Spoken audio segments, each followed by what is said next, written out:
Hello दोस्तों, स्वागत है सभी का हमारे यूट्यूब चैनल स्टडी हिट्स पर। तो दोस्तों, आज के इस वीडियो में हम लोग कवर करने वाले हैं टॉप 20 एमसीक्यूज जो कि आपकी आगामी परीक्षा यूपी टेट से रिलेटेड होने वाले हैं। इस वीडियो में हम लोग चाइल्ड डेवलपमेंट एंड पेडागोजी से रिलेटेड एमसीक्यूज कवर करेंगे। तो चलिए बिना किसी देरी के स्टार्ट करते हैं आज के MCQs.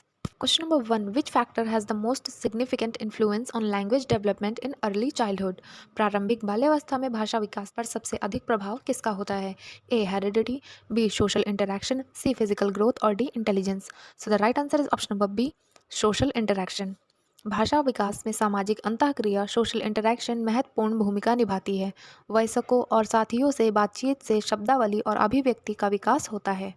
Question number 2, according to Jean पियाजे abstract thinking develop in which stage? Jean पियाजे के अनुसार अमूर्त चिंतन किस अवस्था में विकसित होता है? A sensory motor, B pre operational, C concrete operational और D formal operational. So the right answer is option number D, formal operational. Formal operational अवस्था लगभग 11 वर्ष के बाद में बच्चा अमूर्त एवं तार्किक चिंतन करने में सक्षम होता है। Question number 3, cephalocaudal principle of development refers to विकास का सेफ्लोकॉडल सिद्धांत किससे संबंधित है? A development from centre to periphery, B development from head to toe, C development from generic to specific और D development from simple to complex. So the right answer is option number B, development from head to toe. Cephalocaudal सिद्धांत के अनुसार विकास सिर से पैर की ओर होता है। Question number 4, a teacher who respect individual differences is following which principle? जो शिक्षक व्यक्तिगत भिन्नताओं का सम्मान करता है वह किस सिद्धांत का पालन कर रहा है? A uniformity, B readiness, C individual difference और D discipline. So the right answer is option number C, individual difference. प्रत्येक बच्चा अलग होता है, इसलिए व्यक्तिगत भिन्नताओं को स्वीकार करना प्रभावी शिक्षण का सिद्धांत है। Question number 5, motivation that comes from with in the learner is called? जो प्रेरणा भीतर से आती है उसे क्या कहते हैं?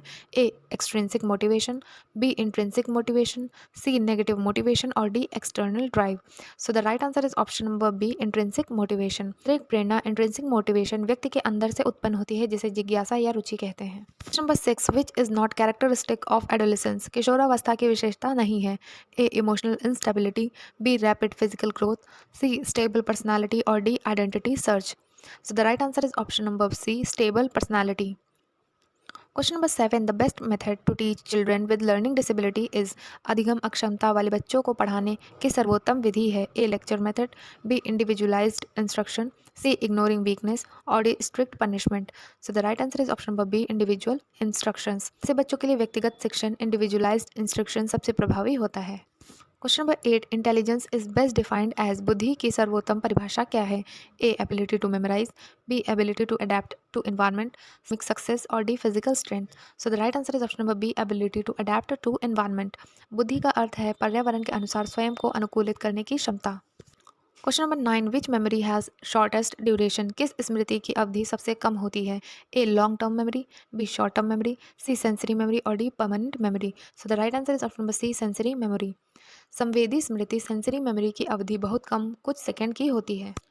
Question number 10, the concept of learning plateau means? Learning plateau का अर्थ है A sudden improvement, B no progress for some time, C permanent failure और D rapid forgetting. So the right answer is option number B, no progress for some time. Learning plateau में कुछ समय तक सीखने की गति रुक जाती है। Question number 11, according to Erikson trust versus mistrust stage occur in? Erikson के अनुसार विश्वास बनाम अविश्वास अवस्था कब आती है? A infancy, B childhood, C adolescence और D adulthood. So the right answer is option number A, infancy. शैशवावस्था में बच्चा देखभाल के आधार पर विश्वास या अविश्वास विकसित करता है। Question number 12, the main objective of evaluation is? मूल्यांकन का मुख्य उद्देश्य क्या है? A promotion, B certification, C improvement of teaching learning और D competition. Answer is option number C, improvement of teaching learning. मूल्यांकन का उद्देश्य शिक्षण अधिगम प्रक्रिया में सुधार करना है। Question number 13, creativity is fostered by? सृजनात्मकता को किससे बढ़ावा मिलता है? A rote learning, B open ended questions, C strict discipline और D fear. So the right answer is option number B, open ended questions. खुला प्रश्न ओपन एंडेड क्वेश्चंस बच्चों को स्वतंत्र रूप से सोचने का अवसर देते हैं। क्वेश्चन नंबर 14, विच डिसऑर्डर्ड अफेक्ट रीडिंग एबिलिटी? कौन सा विकार पढ़ने की क्षमता को प्रभावित करता है? ए डिसलेक्सिया, बी डिसग्राफिया, सी डिसकैलकुलिया और D autism. So the right answer is option number A, dyslexia. Dyslexia पढ़ने और शब्द पहचानने की क्षमता को प्रभावित करता है। Question number 15 the most important role of a teacher in constructivist classroom is.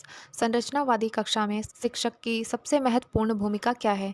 A authority, B facilitator, C examiner और D controller. So the right answer is option number B facilitator. संरचनावादी कक्षा में शिक्षक मार्गदर्शक फैसिलिटेटर की भूमिका निभाता है। 16 which is an example of cooperative learning. सहकारी अधिगम का उदाहरण क्या है? A individual test, B group discussion, C silent reading और D lecture. So the right answer is option number B group discussion. समूह चर्चा में विद्यार्थी मिलकर सीखते हैं, जो सहकारी अधिगम है। Question number 17 which theory emphasizes unconscious mind. कौन सा सिद्धांत अचेतन मन पर जोर देता है? A behaviourism, B psycho analysis, constructivism और D humanism. So the right answer is option number B psycho analysis. Question number 18 inclusive classroom benefits. समावेशी कक्षा से लाभ किसे होता है? A only disabled children, B only normal children, C all children और D teachers only. So the right answer is option number C all children. समावेशी शिक्षा सभी बच्चों के सामाजिक और भावनात्मक विकास में सहायक होती है। Question number 19 the transfer of learning is maximum when. अधिगम का स्थानांतरण अधिकतम कब होता है? A task are completely different, B task are similar, C no practice और D no motivation. So the right answer is option number B task are similar. जब दो कार्य समान होते हैं तो सकारात्मक स्थानांतरण पॉजिटिव ट्रांसफर अधिक होता है। Question number 20 continuous and comprehensive evaluation CCE focuses on. सतत एवं समग्र मूल्यांकन का ध्यान किस पर है? Only academic achievement, B only final exam, C holistic development और D ranking. So the right answer is option number C holistic development. CCE का उद्देश्य विद्यार्थियों के सर्वांगीण विकास, शैक्षणिक प्लस शैक्षणिक का मूल्यांकन करना है। दोस्तों ये थे आज के टॉप 20 MCQs जो कि आपकी आगामी परीक्षा यूपी टेट के लिए बेहद ही महत्वपूर्ण है। अगर आप लोगों को ये वीडियो पसंद आई हो तो वीडियो को लाइक करिएगा और चैनल को सब्सक्राइब करना मत भूलिएगा। मिलते हैं ऐसी नेक्स्ट वीडियो में, तब तक के लिए थैंक यू।